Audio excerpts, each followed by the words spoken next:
Hi everyone, I'm Jami from the Utah Education Network. Welcome to a new episode of UEN Nearpod News. During the soft closure, teachers adopted Nearpod as a go-to online and virtual learning tool. But long before soft closure was even an idea, teachers were using Nearpod in the classroom. Yes, Nearpod is an awesome tool for self-paced, differentiated learning, but it's also a great interactive classroom tool. So today I want to show you how to use Nearpod in the classroom for one of our most trusted collaboration activities, Think, Pair, Share. I found this lesson on life and space in the Nearpod lesson library. Straight from the library, there are several Think, Pair, Share activities already embedded. So first, let's look at how Think, Pair, Share is integrated in the lesson, and then we'll make a few modifications to give you a few more ideas. So the lesson starts with a big question to get students thinking. How is life on the International Space Station different from life on Earth?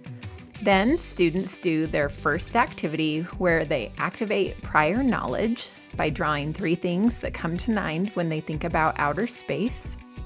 And then they share what they already know about the International Space Station in a collaborate board. Next is where we see our first Think, Pair, Share activity.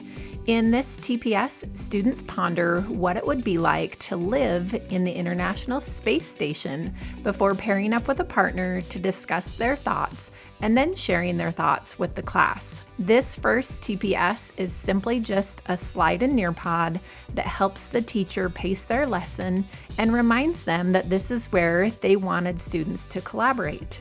Super simple. Now, the second Think, Pair, Share comes after students have explored a 3D model of the International Space Station. How cool is this? The second TPS is an open-ended question. In this Think, Pair, Share, the teacher is going to collect formative assessment information from each student by allowing them a few minutes to actually type what they think before they continue on with the pair and the share. This is a good way to mix up a TPS and a great way for teachers to check in on all students. After a few additional activities and a video tour of life in the International Space Station, students are directed to another TPS that is similar to the first one, just a slide reminding the teacher that this is where she wanted some collaboration. So here's where we're going to make a slight modification. So I'm going to jump out of my preview mode here and we're going to go into edit mode.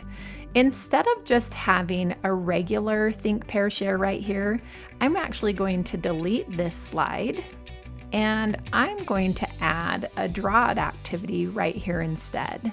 So I'll click between the slides, hover over Add New, and then go to Add a Draw it activity. I'll give them a prompt to help them get started. Using the tools at the bottom, draw what it's like to live in the space station. And then I'll click here on Save. After drawing their picture, they can pair with a partner and discuss what they drew and how the International Space Station is different from life on Earth. And now I'm going to take it one step further and add a collaborate board for our share out. So here's our draw it activity that they did after watching the video, and I'm just going to add a collaborate board for the share portion. So I'll click Add New, Add Activity, and this time I'm adding a collaborate board. Again, I'll give them a prompt, and then I'll click Save down here at the bottom. So let's see what these activities look like. I'll start right here at the video. We'll click Preview. And now, after students watch the video, they'll complete a drawing for the Think portion of their Think, Pair, Share. Then they'll share their drawing with their partner before then sharing out with the class what their thoughts are on the differences between life on the International Space Station and life on Earth. From here, the teacher can use responses from each group to discuss the differences with the whole class. So that's it for this episode of UEN Nearpod News. I hope this video got you thinking about more ways you can use Nearpod in your classroom. Check out uen.org/Nearpod for more ideas.